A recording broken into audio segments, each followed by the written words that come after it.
नमस्कार साथियों, स्वागत है आपका हमारे यूट्यूब चैनल में। हम देख रहे हैं हिंदी साहित्य का दूसरा इतिहास।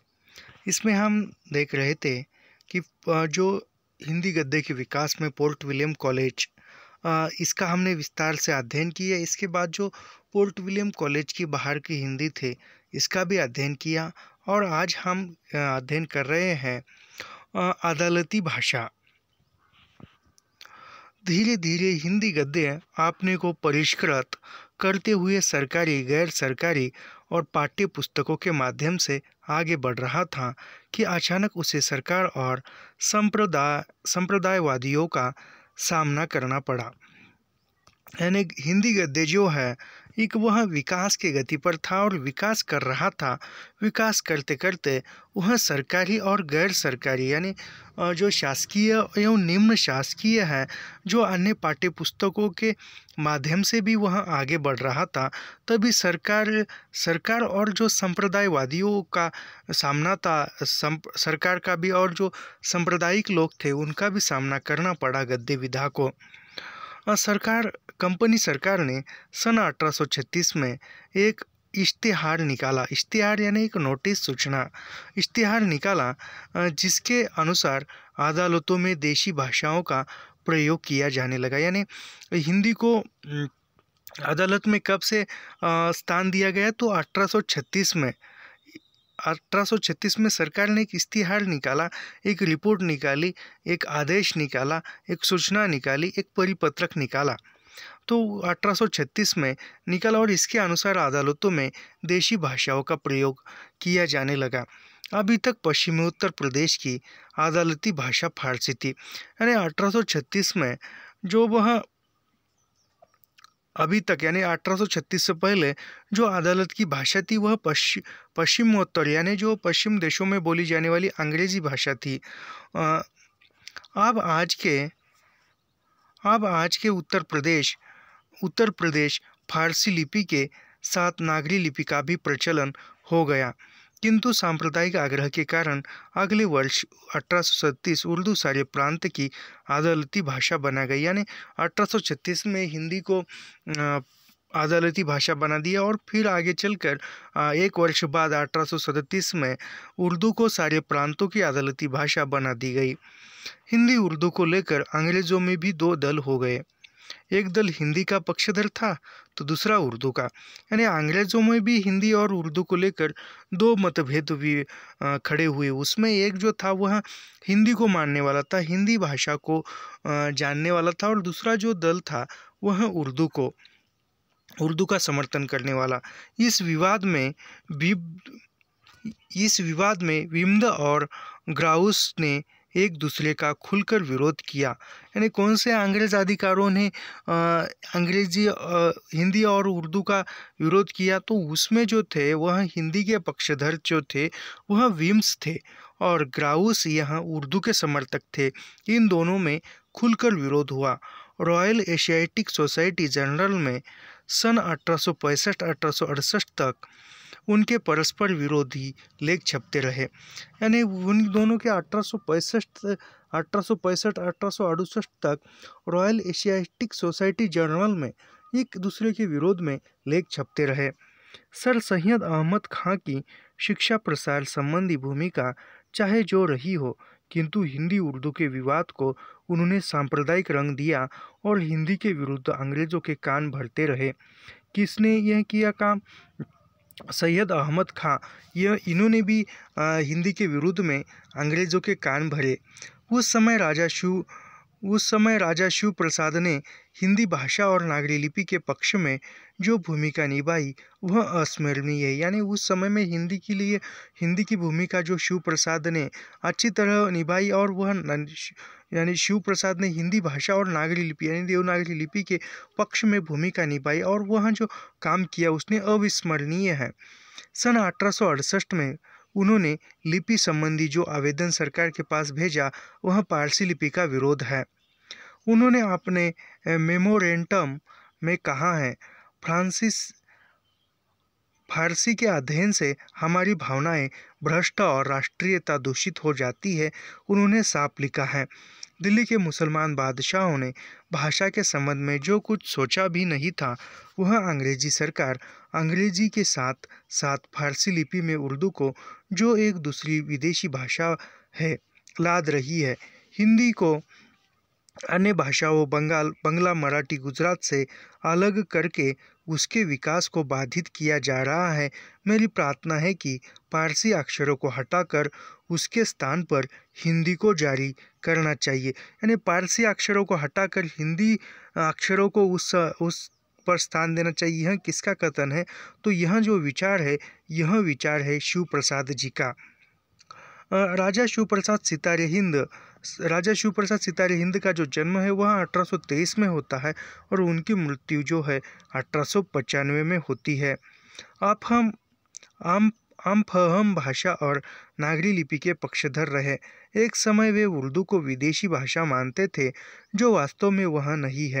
यानी शिव प्रसाद सितारे हिंद जो भारतेंदु के गुरु है, वह उर्दू को विदेशी भाषा मानते थे, मगर वास्तव में उर्दू जो थी वह विदेशी भाषा नहीं थी। किंतु धीरे धीरे अरबी पारसी से प्रचलित शब्दों को ठूंसकर उसे विदेशी बनाया गया। इसलिए राजा शिव प्रसाद ने उस विदेशी कहा था। राजा शिव प्रसाद का विरोध सैयद अहमद खान ने यह लिखते हुए किया था।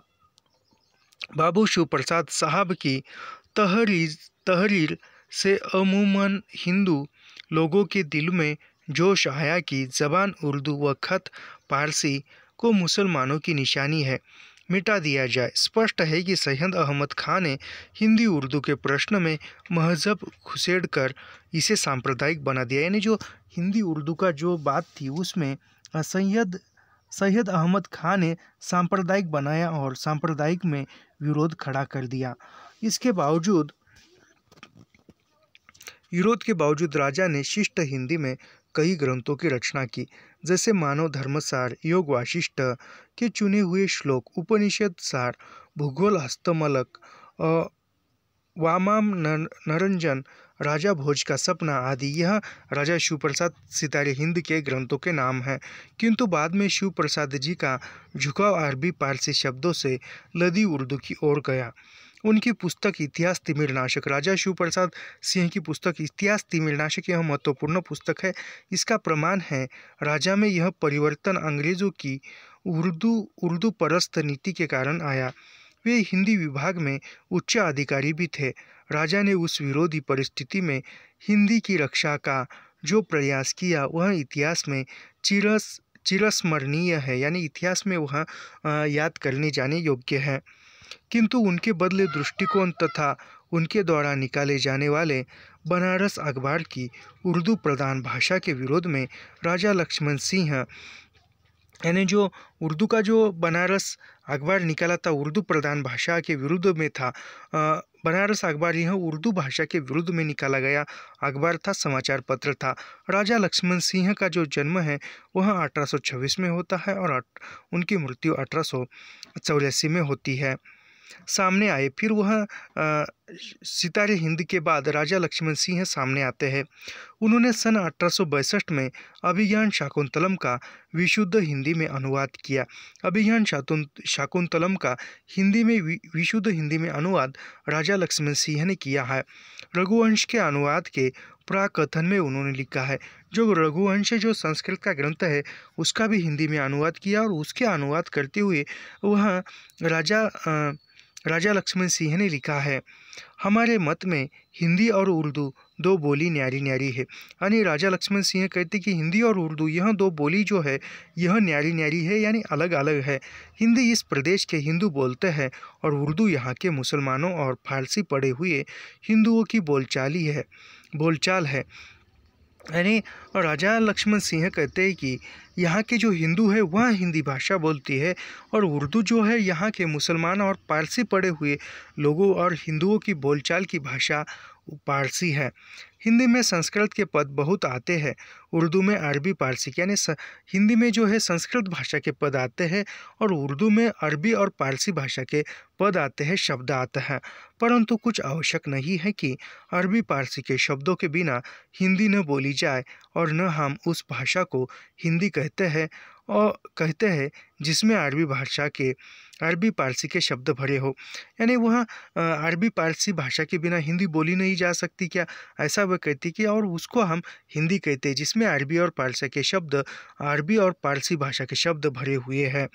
इसी समय पंजाब में नवीन चंद्र राय हिंदी के माध्यम से ब्रह्म समाज का प्रचार कर रहे थे। यानी पंजाब में हिंदी भाषा के माध्यम से ब्रह्म समाज का प्रचार कौन कर रहा था, तो उसमें था नवीन चंद्र राय। यह हिंदी भाषा के माध्यम से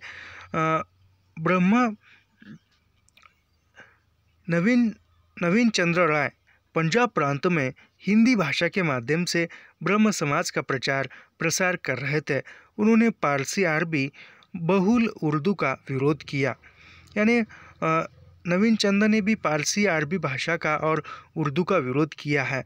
उर्दू के प्रचलित होने से देशवासियों को कोई लाभ न होगा, क्योंकि वह भाषा खास मुसलमानों की, यानी उर्दू जो है वह छूट जाने से कोई देशवासियों को लाभ नहीं होगा, क्योंकि उर्दू जो है केवल मुसलमानों की भाषा है, ऐसा नवीन चंद्र का कहना था।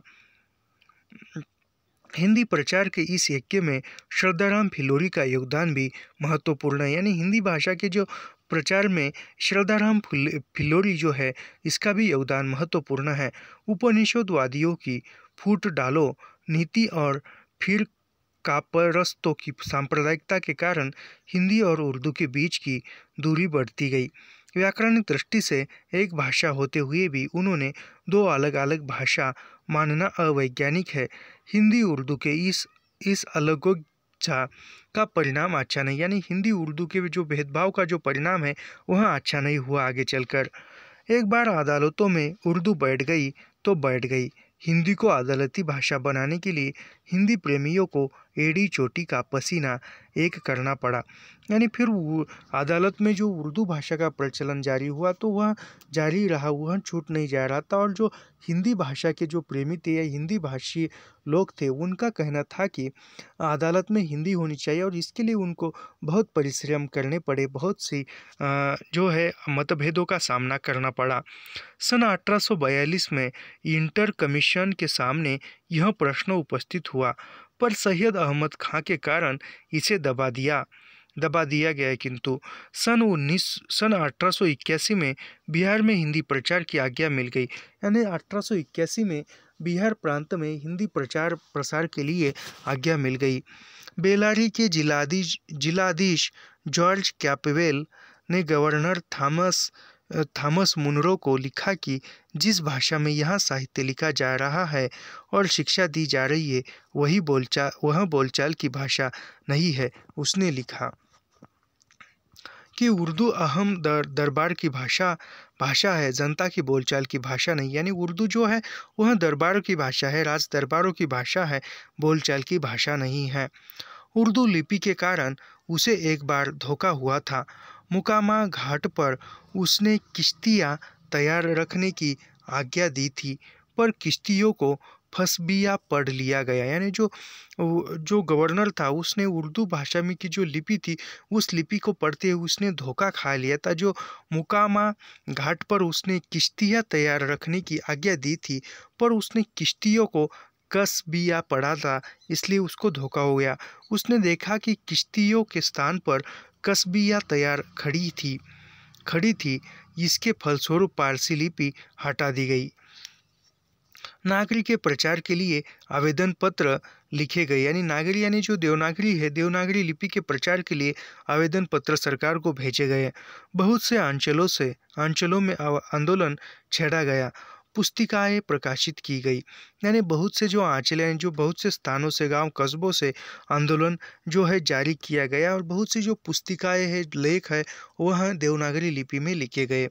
सन 1883 में इसी उद्देश्य से नागरी परिचालनी सभा की स्थापना की गई। यानी नागरी परिचालनी सभा की स्थापना किस उद्देश्य से की गई, तो वह नागरी के प्रचार के लिए, यानी देवनागरी लिपि के प्रचार प्रसार के लिए 1893 में नागरी परिचालनी सभा की स्थापना की गई। नागरी परिचालनी सभा के एक प्रतिनिधि मंडल ने छोटे लॉर्ड मैकडॉनल्ड से मिलकर नागरी के पक्ष में एक ज्ञापन दिया। महामना मालवीय ने इस संबंध में अंग्रेजी में एक पुस्तक लिखी। इन प्रयत्नों के फलस्वरूप सन 1900 में नागरा अक्षरों को भी कचहरी में प्रवेश की अनुमति मिल गई। यानी जो देवनागरी लिपि है, देवनागरी लिपि को कचहरी या अदालत में 1900 में स्थान मिल गया। लेकिन हिंदी उर्दू का झगड़ा यही समाप्त नहीं हो रहा। जो हिंदी उर्दू भाषा में जो भेद था वह भेद समाप्त नहीं हुआ यहीं पर। सांप्रदायिक शक्तियों ने देश के विभाजन के समय भी इस मतभेद का अपने पक्ष में प्रयोग किया और देश के स्वतंत्र हो जाने पर भी इसका दुरुपयोग किया जा रहा है। यानी जो देश का विभाजन चल रहा था, विभाजन के समय भी जो हिंदी उर्दू का वाद विवाद जारी था और आगे भी यह वाद विवाद जारी रहा। स्वतंत्र हो जाने के बाद भी हिंदी उर्दू एक ही कौम की भाषा है, यानी हिंदी उर्दू जो है एक ही प्रांत की भाषा है। इन्हें अलगाने से और भी संकटों का सामना करना पड़ सकता है। यानी हिंदी उर्दू जो है वह एक ही प्रांत की भाषा है, तो उर्दू को हटाने या हिंदी को हटाने से यह और भी संकट जो है, समस्या जो है खड़ी हो सकती है, सुलझ नहीं सकती थी। वस्तुतः दो दशकों बाद यानी 1900 से 1920 का यह युग पिछले युग का ही प्रसार है। उपनिवेशवाद के विरुद्ध जो शोर सुनाई पड़ा था वह और तेज हो गया। यानी जो उपनिवेशवाद का जो विरोध कर रहे थे वह 1900 से 1920 में और भी उसने तेज रूप धारण कर लिया था। अतीत का गौरव रचनात्मकता में बदल गया। यानी जो अतीत का जो गौरव था, इतिहास का जो गौरव था, वह रचनात्मकता में यानी रचना में वह लिखित रूप में, साहित्य में बदल गया। 19वीं शताब्दी के अंत में ही राष्ट्रीय कांग्रेस की स्थापना 1885 हो चुकी थी। यानी राष्ट्रीय कांग्रेस की स्थापना 19वीं शताब्दी में राष्ट्रीय कांग्रेस की स्थापना 1885 में हो गई। यह जो 1885 में जो राष्ट्रीय कांग्रेस की स्थापना हुई थी, यह एक राजकीय पक्ष नहीं था, वह उस समय की एक संगठन थी। लेकिन आजकल उसको बाद में राजकीय रूप आ गया। विभिन्न संस्कृतियों, भाषाओं और जातियों में बटा हुआ देश राष्ट्रीयता के एक सूत्र में बनने लगा। यानी फिर राष्ट्रीय कांग्रेस की स्थापना के बाद जो विभिन्न संस्कृतियों में देश विभाजित था, विविध भाषाओं में, जातियों में, धर्मों में बटा हुआ था, फिर इसमें एकता आने लगी। राष्ट्रीयता यानी एक सूत्रता में वह बनने लगा। हिंदी जाति का भाषाई संगठन मजबूत करने के लिए सन 1893 में नागरिक परिचालनी सभा की स्थापना हुई। यानी जो हिंदी भाषी का संगठन मजबूत करने के लिए, हिंदी भाषा को मजबूत करने के लिए, जो हिंदी भाषा बोलने वाले लोगों को एकत्रित करने के लिए उसका संगठन यानी एकत्रित समूह करके मजबूत करने के लिए 1893 में नागरिक परिचालनी सभा की स्थापना हुई। 1900 में सरस्वती मासिक पत्रिका का प्रकाशन हुआ। यानी सन 1900 में सरस्वती पत्रिका निकली है या सरस्वती पत्रिका का प्रकाशन हुआ। आगे चलकर 1903 से 1920 तक हजारी प्रसाद द्विवेदी यह सरस्वती पत्रिका के संपादक रहे हैं। यह हम आगे जाकर देखेंगे। सन 1900 में यानी सरस्वती पत्रिका कब प्रारंभ होती है, तो सन 1900 में होती है। भारतेंदु हरिश्चंद्र में हिंदी को जिस नए चाल में ढालना प्रारंभ किया था वह अब और संस्कृत परिष्कृत हो उठी। सबसे बड़ी बात यह हुई कि खड़ी बोली जो अब तक गद्य की भाषा थी वह पद्य की भाषा भी हो गई थी। यानी भारतेंदु आने के बाद जो गद्य की खड़ी बोली भाषा थी वह पद्य की यानी कविता की भी भाषा हो गई। इससे हिंदी के जातीय विकास का मार्ग प्रशस्त हो गया।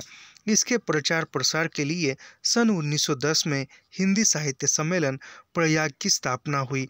हिंदी साहित्य सम्मेलन प्रयाग की स्थापना 1910 में हुई थी। इसके प्रचार प्रसार के लिए यानी किसके प्रचार प्रसार के लिए, हिंदी के जातीय विकास के प्रशस्त हो गया। यानी हिंदी के प्रचार प्रसार के लिए, हिंदी भाषा का प्रसार प्रचार करने के लिए, देवनागरी लिपि का प्रसार प्रचार करने के लिए सन 1910 में हिंदी साहित्य सम्मेलन प्रयाग की स्थापना हुई। उसके माध्यम से पठन पाठन का कार्य व्यापक स्तर पर आरंभ हुआ। अब यहाँ से जो भारतेंदु कहते हैं हिंदी नए चाल में ढली, वह हम देखते हैं। सन 1884 में भारतेंदु हरिश्चंद्र कालचक्र तैयार कर रहे थे। इसमें संसार में जो बड़ी बड़ी घटनाएं हुई है उसका समय निर्णय किया गया है। यानी जो भारतेंदु जो कालचक्र लिख रहे थे उसमें जो संसार में जो भी बड़ी बड़ी घटनाएं हुई है, अविस्मरणीय घटनाएं घटित हुई है, उसका वह ब्यौरा लिख रहे थे। श्री राम, युधिष्ठिर, सिकंदर के आक्रमण, करबला के युद्ध आदि का समय निर्धारित करते हुए लेखक ने हिंदी नए चाल में ढली 1837 का भी उल्लेख किया है। यानी भारतेंदु ने हिंदी नई चाल में ढली, यह भारतेंदु का जन्म जो है वह 1850 में हुआ है, 25 में हुआ है, 50 में हुआ है, और फिर वह 1837 में हिंदी नए चाल में ढली कहते हैं। भारतेंदु नहीं, कोई और कहता है, क्योंकि भारतेंदु का जन्म तो इसके बाद में होता है का उल्लेख किया। प्रश्न होता है कि दुनियावी प्रसिद्ध घटनाओं में हिंदी का नए चाल में ढलना भी क्या एक प्रसिद्ध घटना है? यानी हिंदी भी नई चाल में ढली, यह भी एक प्रसिद्ध घटना है तो है। दूसरा प्रश्न यह है कि सन 1873 को ही इस घटना के घटित होने का समय क्यों चुना गया? यानी सन 1873 को ही हिंदी नए चाल में ढली यह घटना को क्यों चुना गया? दूसरे प्रश्न के उत्तर में ही पहले प्रश्न का उत्तर अनुस्थित है। यानी दूसरे प्रश्न का उत्तर देते हुए पहले प्रश्न का उत्तर अपने आप आ जाता है। सन 1873 में हरिश्चंद्र मैगजीन का प्रकाशन हुआ। यानी जो भारतेंदु की जो पत्रिका थी हरिश्चंद्र मैगजीन, इसका प्रकाशन 1873 में हुआ। सन 1868 में कवि वचन सुधा का प्रकाशन हुआ।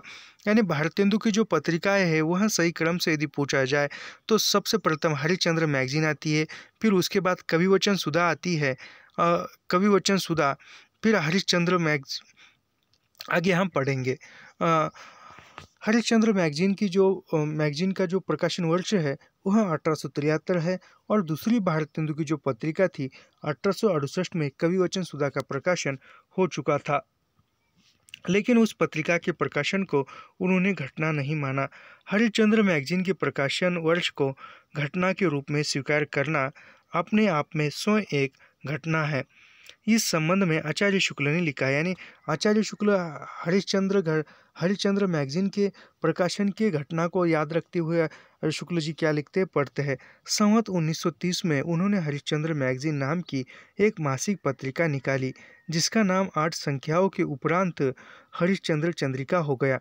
यानी फिर आगे चलकर जो 1930 में आचार्य शुक्ल ने हरिश्चंद्र मैगजीन निकाली, और फिर उसका जो नाम है 8 संख्याओं के उपरांत हरिश्चंद्र चंद्रिका हो गया।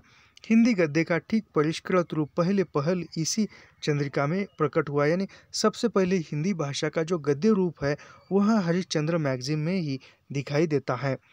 भारतेंदु ने नई सुधरी हुई हिंदी का उदय इसी समय से माना है।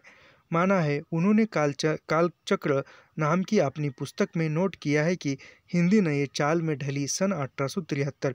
यानी सन 1873 से ही हिंदी भाषा का सही तरह से विकास हुआ, या ऐसा भारतेंदु ने माना है।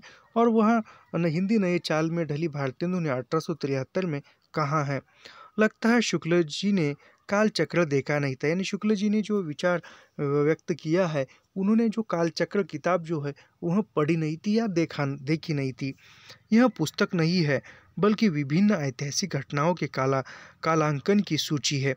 यानी बच्चन सिंह कहते हैं कि जो भारतेंदु की जो किताब है कालचक्र, वह एक किताब नहीं है, पुस्तक नहीं है, बल्कि वह विभिन्न ऐतिहासिक घटनाओं के कालांकन की सूची है। यानी विभिन्न इतिहास की महत्वपूर्ण घटनाओं की एक कालक्रम की सूची है।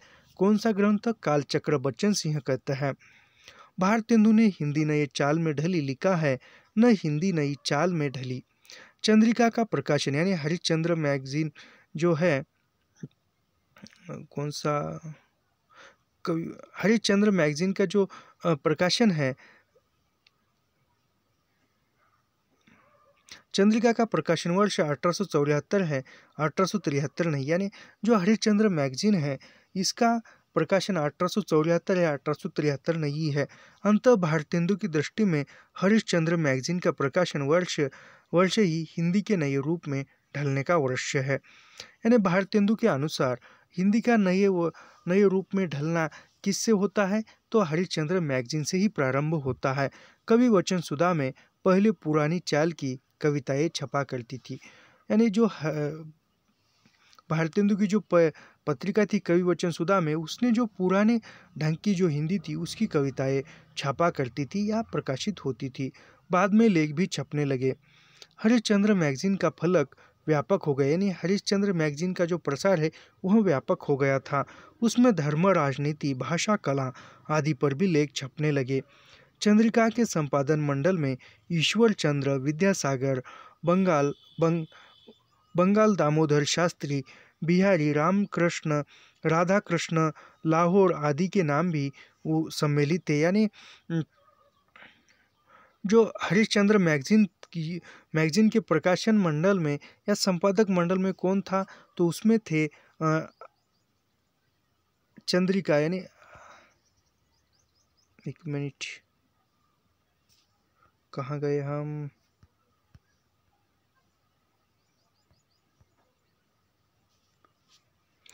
उपन्यास पर आ गए।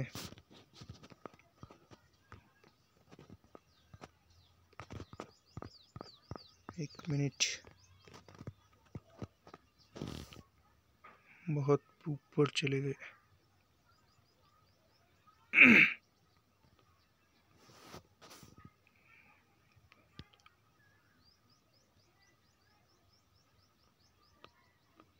कहाँ थे हम?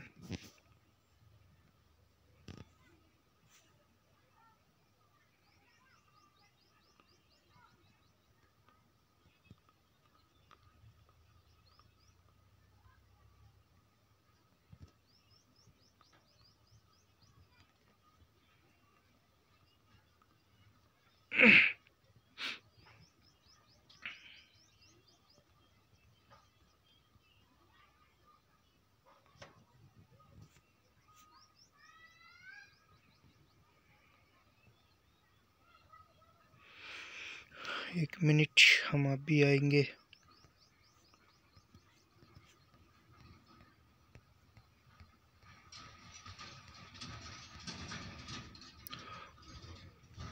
एक कैसा PDF है और थोड़ा सा टच हुआ कि ये कहाँ से कहाँ पेज जा रहा है, तो कुछ भी नहीं, हम ठीक कर लेंगे इसको।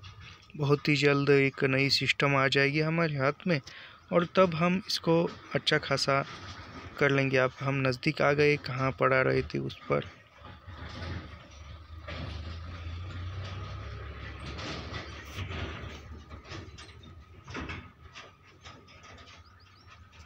प्रताप नारायण मिश्र यहाँ तक तो आए ही नहीं थे, हम नज़दीक आ गए अभी।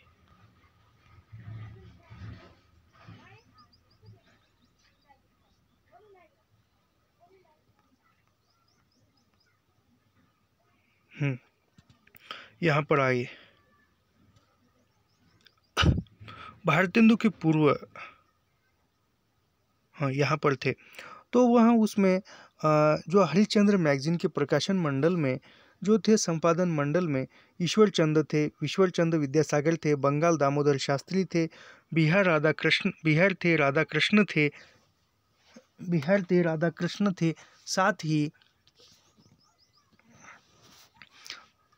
साथ ही लाहौर यहाँ उस हरिश्चंद्र मैगजीन के संपादन मंडल में थे। हिंदी के नए चाल में ढलने का अभिप्राय तब तक स्पष्ट नहीं हो सकता जब तक भारतेंदु की पूर्ववर्ती गद्य परंपरा विश्लेषित न हो ले और उसमें तथा नए चाल में ढलने वाली हिंदी के बीच विभाजन रेखा न खींची जाए। यानी जो भारतेंदु से पूर्व भी हिंदी भाषा का रूप न देखा जाए तब तक हिंदी नए चाल में ढली, यह स्पष्ट नहीं हो सकता था। भारतेंदु के पूर्व राजा लक्ष्मण सिंह और शिव प्रसाद सितारे हिंद टकसाल गद्य की रचना कर चुके थे। यानी भारतेंदु से पूर्व जो राजा लक्ष्मण सिंह और शिव प्रसाद सितारे हिंद थे, इन्होंने टकसाल लिपि में या टकसाल भाषा में गद्य की रचना की थी।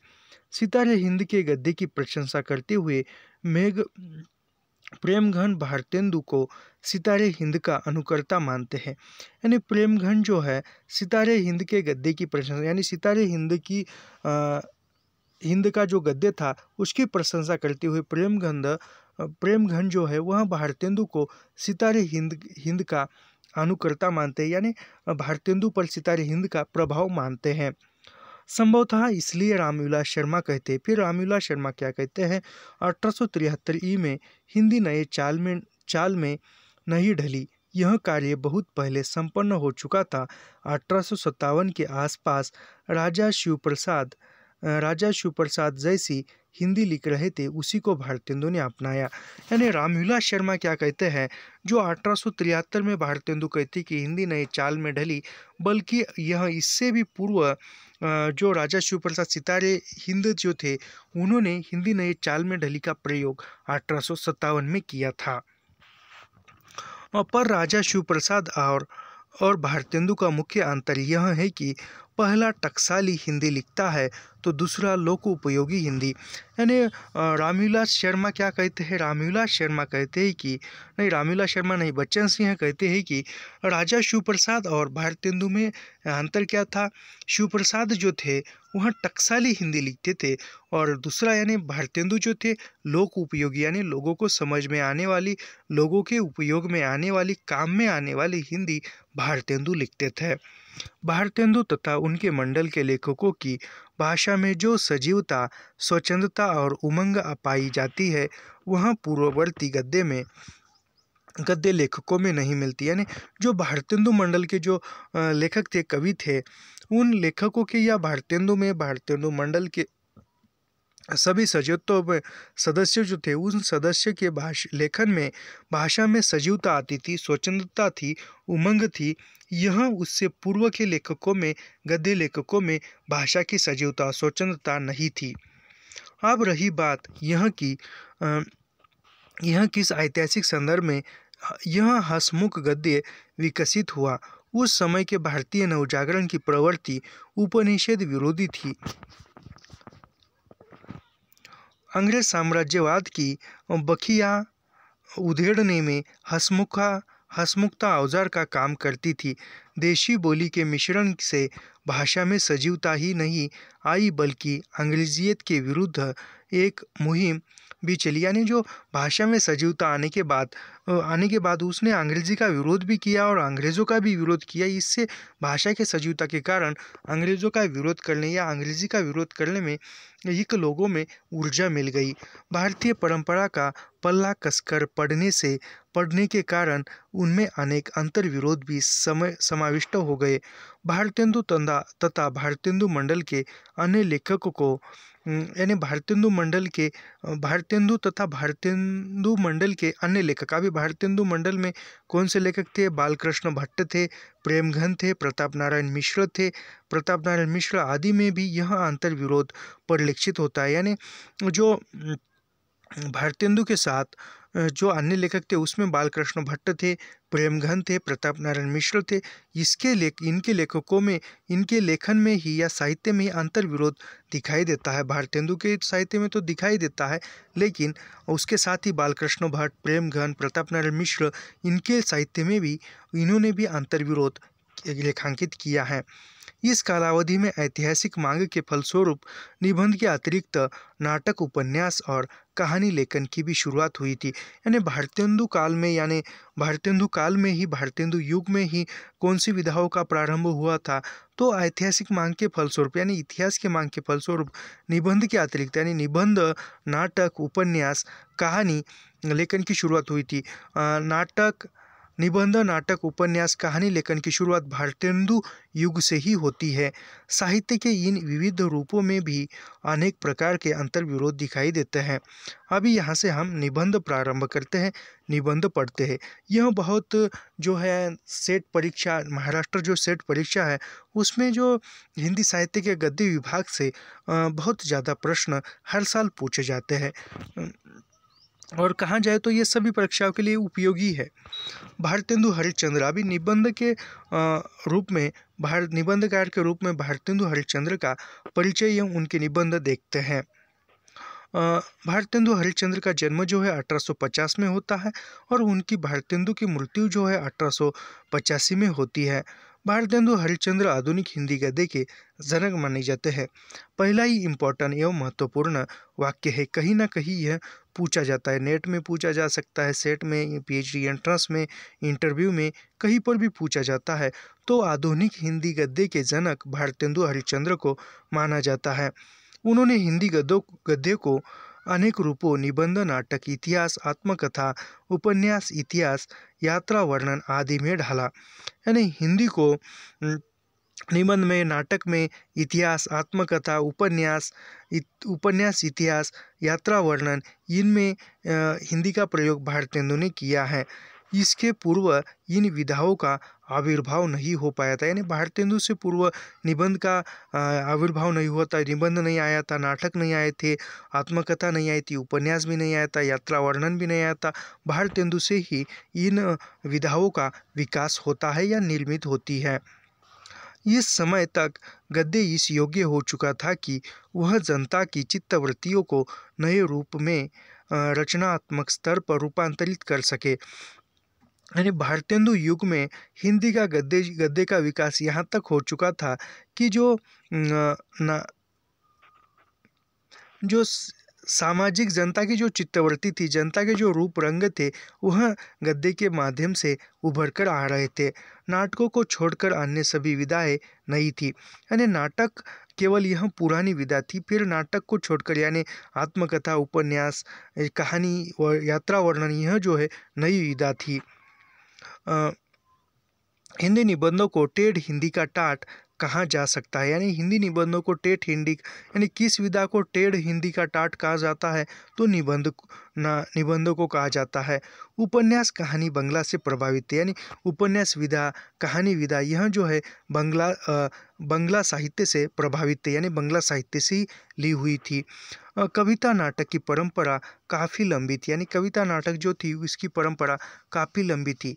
पर निबंध तो इस माटी की नई उपज थी, यानी निबंध विधा जो है भारत की ही देन है, यानी इसी माटी की, यानी हमारे देश से ही उपजी हुई विधा निबंध है।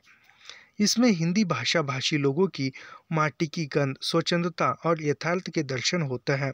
किस विधा में, यह प्रश्न पूछा जाता है कि किस विधा में हिंदी भाषा भाषी लोगों की माटी की गंध एवं स्वच्छंदता देखने को मिलती है, तो निबंध में। भारतेंदु के व्यक्तित्व में फकड़पन और मस्ती भरी हुई थी।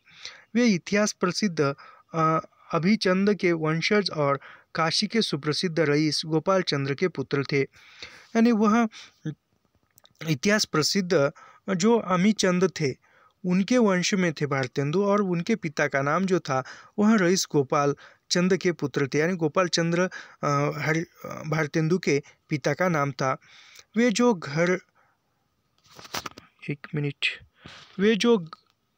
जो घर जारे अपना चले हमारे साथ के अनुयायी थे। यदि अमीचंद ने अंग्रेजी उपनिवेशवाद को स्थापित करने में सहायता पहुंचाई थी, तो भारतेंदु ने उसे उपनिवेशवाद के विरुद्ध वैचारिक जमीन तैयार कर दी। यानी जो हरिश्चंद्र थे या अमीचंद थे, उन्होंने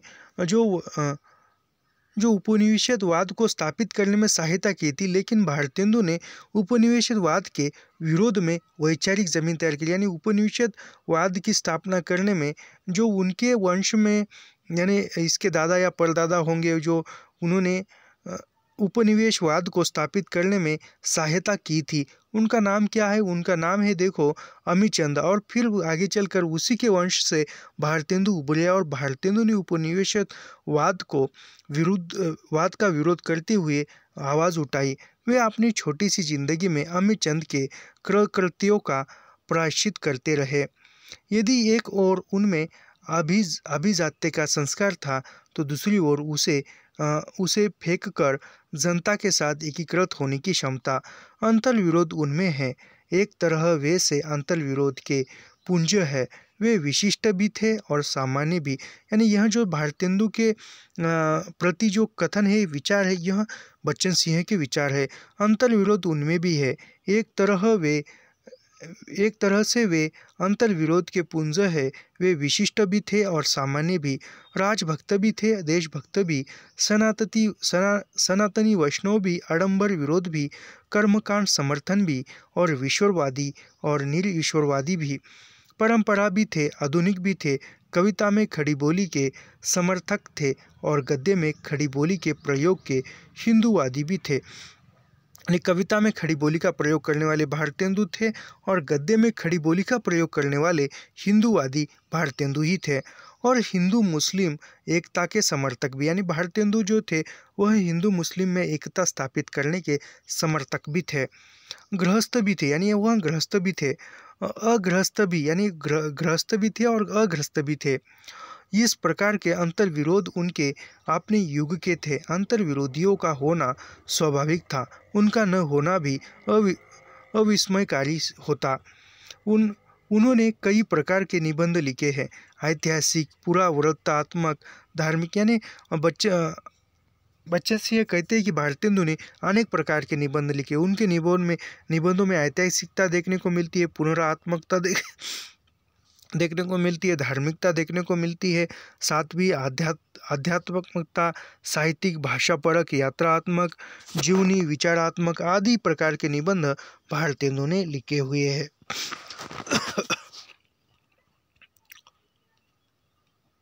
इनको समस्त देखने पर उनके अंतर्विरोध और उपनिवेशवाद विरोधी विचारधारा को देखा जा सकता है। यानी जो भारतेंदु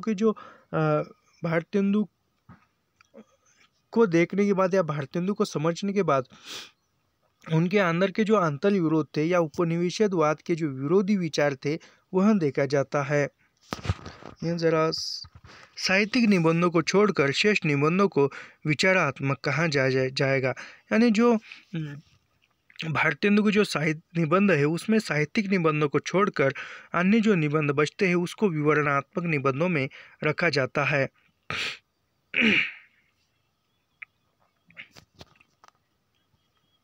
किसी भी समाज के लिए वे धर्म को आवश्यक मानते हैं।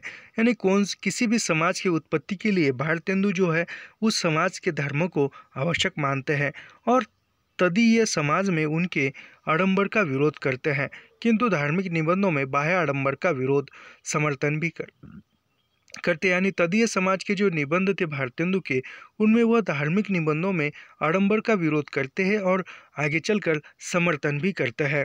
जैसे कार्तिक कर्म विधि, माघ स्नान विधि आदि बलिया के व्याख्यान में वे विधवा विवाह को धर्म सम्मत मानते हैं और बाल विवाह का विरोध करते हैं। यानी वो व्याख्यानों में विधवा विवाह का समर्थन करते हैं, विधवा विवाह होना चाहिए ऐसा मानते हैं और आगे चलकर वह बाल विवाह का विरोध करते हैं। लड़कियों की शिक्षा का समर्थन करते हैं पर अथाह अंग्रेजी स्रोत लिखते हैं और पांचवा पैगंबर में उन्हीं का विरोध करते प्रतीत होते हैं।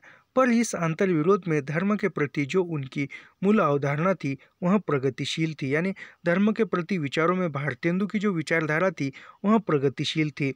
वे धर्म के ठेकेदार स्मृतिकारों का टट कर विरोध करते हैं। यानी भारतेंदु धर्म के जो ठेकेदार है उनका विरोध करते हैं। भारत दुर्दशा का मुख्य दायित्व धर्म पर ही। यानी जो भारतेंदु का जो भारत दुर्दशा जो निबंध है, नाटक भी है, निबंध है, उसमें मुख्यतः दायित्व धर्म पर ही है। सत्यानाशी फौज की हरावल में धर्म के अनेक अंग, अस्पृश्यता, जाति भेद, विधवा विवाह निषेध, विदेश यात्रा की मनाही आदि सम्मिलित है। मुसलमानी राज्य की सफलता और अंग्रेजी साम्राज्य की स्थापना में भी धर्म की घृणास्पद भूमिका रही है। भारतवर्ष का प्रकृत धर्म वैष्णवता और भारतवर्ष में इसकी उदारता परिवर्तनात्मक पर प्रकाश डालते हुए उन्होंने यह बताया कि कालांतर में लोगों के खान पान में ऐक्य हो गया था, किंतु ब्राह्मणों की संकीर्णता के कारण उनमें पुनः भेदभाव आ गया। यानी भारतेंदु जो है वह लिखते हैं, किसमें भारतवर्ष निबंध में लिखते हैं, परिवर्तन यानी भारतवर्ष वैष्णवता और भारतवर्ष निबंध में भारतेंदु लिखते हैं कि लोगों के जो खान पान था उसमें वह एक थे, लेकिन ब्राह्मणों के कारण उनमें भेदभाव जो है पुनः आ गया था।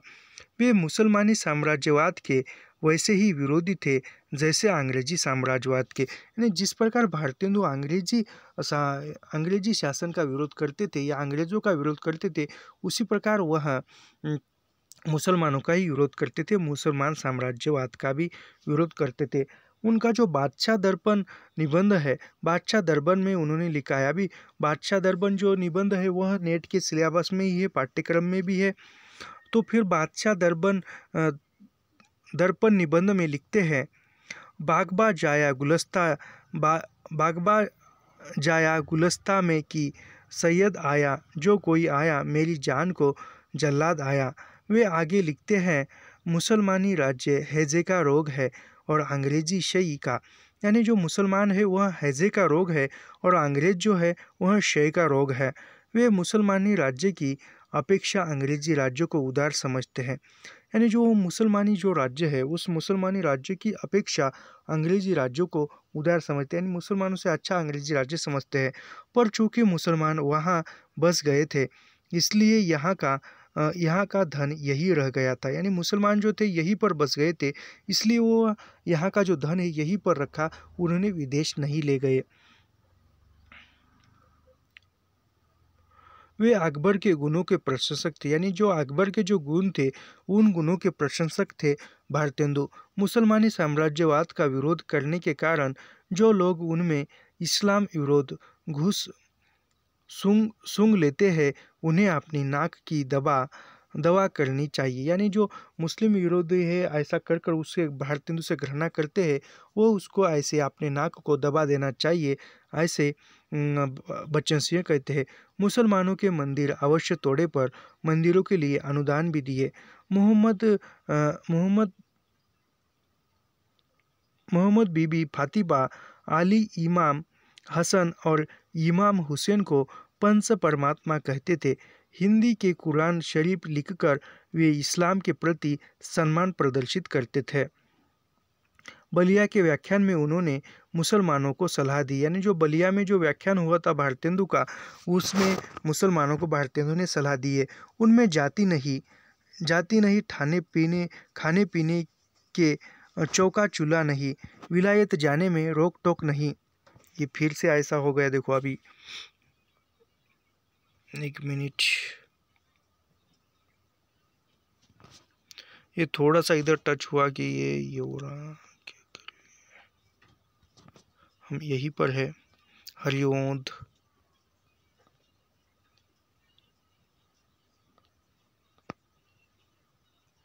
सरस्वती पत्रिका प्रकाशन, अभी बहुत आगे निकल आए हम।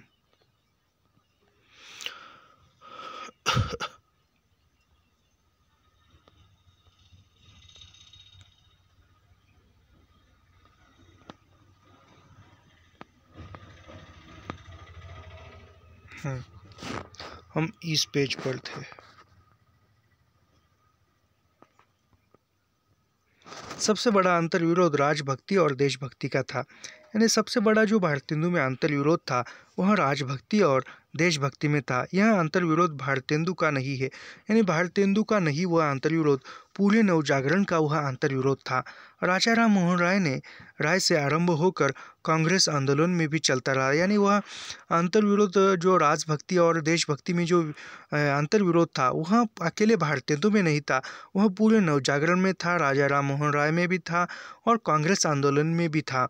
उन्होंने महारानी Victoria, duke of Edinburgh, prince of Wales, Ripon Mayo आदि की प्रणतिपूर्वक प्रशंसा की है। यानी भारतेंदु ने किन अंग्रेजों की प्रशंसा की है तो विक्टोरिया, महारानी विक्टोरिया की है, ड्यूक ऑफ एडिनबरा की है, प्रिंस ऑफ वेल्स की है, रिपन मेयो, इनकी प्रशंसा भारतेंदु ने की है। लॉर्ड रिपन को वे कर्ण युधिष्ठिर कहते हैं। यानी भारतेंदु ने किस अंग्रेज अधिकारी को कर्ण युधिष्ठिर कहा है तो लॉर्ड रिपन को। किन्हीं अर्थों में वे अंग्रेज राज्य को वरदान समझते हैं। यानी कुछ कामों को देखकर भारतेंदु जो है अंग्रेजी राज को वरदान मानते हैं, पर अंग्रेजी की शोषण नीति का उन्होंने अनेक स्थलों पर विरोध किया। यानी वह अंग्रेजों की जो शोषण नीति थी उसका उन्होंने विरोध भी किया है। पर अंग्रेजी की घोषणा नीति का उन्होंने अनेक स्थलों पर विरोध किया। वे यह भी कहते हैं जिस प्रकार अमेरिका उपनिवेशित होकर स्वाधीन हुआ वैसे ही भारतवर्ष भी स्वाधीनता लाभ कर सकता है। यानी जो भारतेंदु है वह क्या कहते हैं, जिस प्रकार अमेरिका जो है उपनिवेशित होकर स्वाधीन हुआ, स्वतंत्र हुआ, उसी प्रकार भारत भी स्वतंत्र हो सकता है। मुसलमानी राजाओं नवाबों के धार्मिक अत्याचारों से अंग्रेजों द्वारा मुक्ति पाने का कारण हिंदू जाति ने राहत की सांस ली थी। यानी जो मुसलमानी राजा नवाब थे वह धार्मिक अत्याचारों से, यानी जो मुसलमान नवाब थे, राजा थे, वह जो धार्मिक अत्याचार कर रहे थे, फिर अंग्रेज शासन आया और फिर उनसे मुक्ति पाने का कारण हिंदू जाति ने राहत ली। यानी मुसलमान के अत्याचारों से उनको राहत मिली अंग्रेज शासन आने से, इनमें संदेह नहीं। इसकी प्रतिध्वनि तत्कालीन नवजागरण में सर्वत्र सुनाई पड़ती है। अंग्रेजों ने ज्ञान विज्ञान के नए क्षितिजों का उद्घाटन किया। यानी अंग्रेजों ने नया ज्ञान दिया, नया विज्ञान दिया, इसका नया ज्ञान विज्ञान के द्वार खोले। उनकी धर्मनिरपेक्षता की नीति से भी भारतेंदु प्रभावित थे। यानी जो अंग्रेजों की जो धर्मनिरपेक्षता थी, इससे भारतेंदु प्रभावित थे। अंग्रेजी अत्यधिक रूप से शोषक होने के बावजूद विरल थे। यानी जो आगे चलकर वह अंग्रेज जो थे अनेक वह शोषण करने लगे, फिर उसके वह विरल होते थे। विरल शब्द उस समय प्रचलित हो चुका था। स्वर्ग में विचार सभा में दे कंजरवेटिव और लिबरल का प्रयोग करते हैं। यानी जो स्वर्ग में विचार सभा, यह जो उनका निबंध है, इस निबंध से वह लिबरल शब्द का प्रयोग करते हैं और उसमें ही कंजर्वेटिव और लिबरल का प्रयोग करते हैं। कंजर्वेटिव दल में इंद्र देवता, बंगाल के जमींदार, याज्ञवल्क्य ऋषि, स्मृतिकार आदि सम्मिलित थे। यानी कंजर्वेटिव दल में कौन भारतेंदु ने किन किन को समावेशित दिया था, तो इंद्रदेव को, बंगाल के जमींदारों को, यज्ञवत्सल के ऋषि, स्मृतिकार, इनको भारतेंदु ने कंजर्वेटिव इस दल में रखा था। अभी लिबरल दल में भारतेंदु ने हिंदू, मुसलमान, ईसाई सब लोगों को शामिल थे। दयानंद सरस्वती और केशव चंद्र सेन भी इसी दल में थे। यानी दयानंद सरस्वती और केशव चंद्र जो थे वह लिबरल दल में भारतेंदु के शामिल थे। इन दोनों में भी केशव अधिक लिबरल थे। भारतेंदु की सहानुभूति केशव के साथ थी। वे सभी धर्मों और संस्कृतियों के मेलजोल से राष्ट्रीय जागरण और एकता पैदा करना चाहते थे।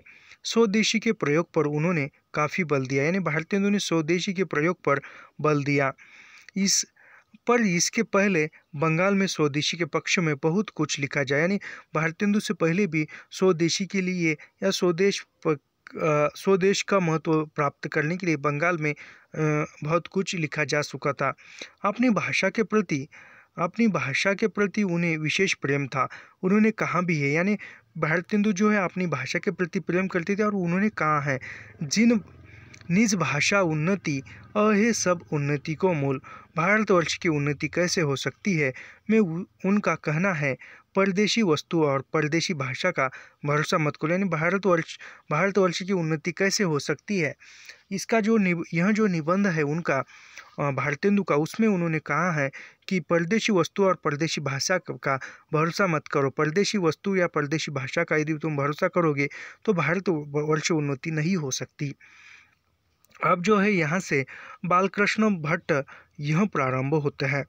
बालकृष्ण भट्ट का जो जन्म है वह 1845 में होता है और उनका मृत्यु 1915 में होता है। उनका जन्म प्रयाग में हुआ था। यानी बालकृष्ण भट्ट का जन्म जो है प्रयाग में हुआ था। वहीं पर वे कायस्थ पाठशाला कॉलेज में संस्कृत के अध्यापक थे। यानी बालकृष्ण भट्ट कायस्थ पाठशाला कॉलेज में महाविद्यालय में संस्कृत के अध्यापक थे। उन्हें अंग्रेजी का भी अच्छा ज्ञान था। यानी वह अध्यापक थे संस्कृत के, लेकिन अंग्रेजी का भी उनको अच्छा खासा ज्ञान था। भट्टजी और प्रताप नारायण मिश्र भारतेंदु मंडल के सबसे अधिक चमकदार नक्षत्र थे। यानी बच्चन सिंह चमकदार भारतेंदु मंडल के चमकदार नक्षत्र किसको कहते हैं? तो बालकृष्ण भट्ट और प्रताप नारायण मिश्र को भारतेंदु मंडल के सबसे अधिक चमकदार नक्षत्र यानी एक प्रभावशील नक्षत्र कहते हैं। संस्कृत शिक्षा के कारण उनके व्यक्तित्व में एक प्रकार का परिष्कार और परिपक्वता आ गई थी, जबकि प्रताप नारायण मिश्र के व्यक्तित्व में सरलता, मनमौजीपन और गवई का रंग था। यानी वह बालकृष्ण भट्ट जो थे उन्होंने संस्कृत शिक्षा प्राप्त की थी, इसीलिए उनके व्यक्तित्व में चमक आई थी, चपलता आई थी। तो उसके साथ भी जो प्रताप नारायण मिश्र थे उनके व्यक्तित्व में सरलता थी, मनमौजीपन था और गवई रंग था। इसके कारण वे भी चमकदार थे। इनमें आश्चर्य नहीं होना चाहिए कि संस्कृत पढ़कर भी वे रूढ़ियों के परम शत्रु थे। यानी जो संस्कृत जो थे वह रूढ़ी को अधीन संस्कृत का ज्ञान था, फिर भी वह बालकृष्ण भट्ट जो है संस्कृत पढ़कर भी रूढ़ी के विरुद्ध में खड़े हुए। हिंदी साहित्य में संस्कृत के विद्वानों की लंबी परंपरा है, जो अंग्रेजी दो लेखकों की अपेक्षा कहीं अधिक अच्छे साहित्यकार और रूढ़ी भंजक थे। यानी जो संस्कृत साहित्य में विद्वान जो थी वह विद्वान बहुत कुछ थी। उनकी संस्कृत साहित्य में विद्वानों की जो परंपरा थी वह बहुत लंबी चौड़ी है। और जो अंग्रेजी लेखक जो थे, अंग्रेजी लेखक दा लेखकों यानी अंग्रेज लेखकों से बढ़कर जो थे वह संस्कृत लेखक या संस्कृत साहित्यकार रूढ़ी के भंजक थे, यानी रूढ़ी को मानने वाले थे। इस युग के प्रत्येक लेखक के अपने पत्र थे। यानी इस युग के भारतेंदु युग के जो भी लेखक थे उनके अपने अपने एक पत्र थे, यानी मैगजीन थे, वर्तमान पत्र थे, पत्रिकाएं थे। भट्ट जी ने 1872 में हिंदी प्रदीप का संपादन आरंभ किया। यानी बालकृष्ण भट्ट जो थे कौन से पत्र का संपादन करते थे? तो हिंदी प्रदीप का। 1872 में हिंदी प्रदीप का संपादन कार्य या 1872 में हिंदी प्रदीप पत्रिका बालकृष्ण भट्ट ने आरंभ की थी।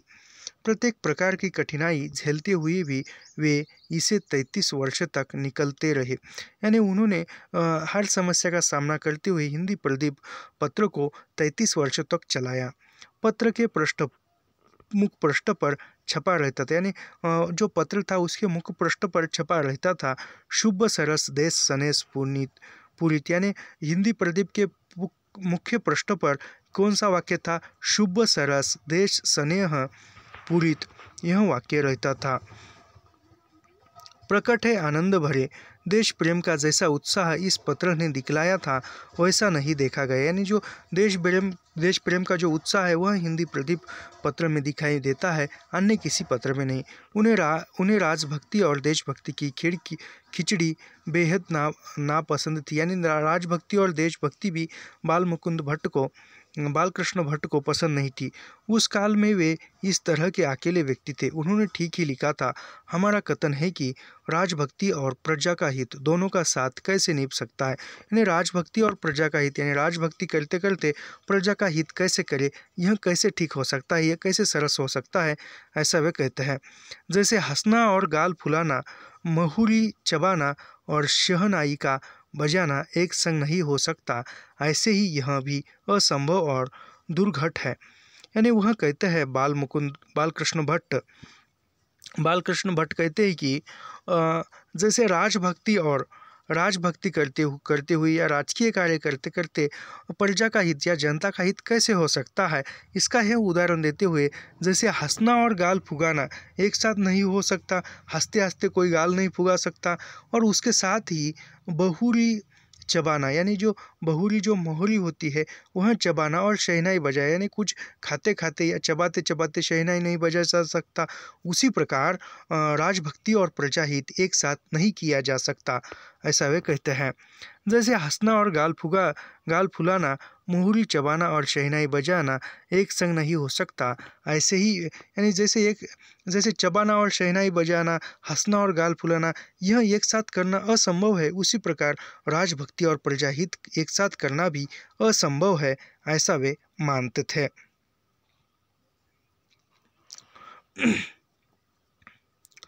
जैसे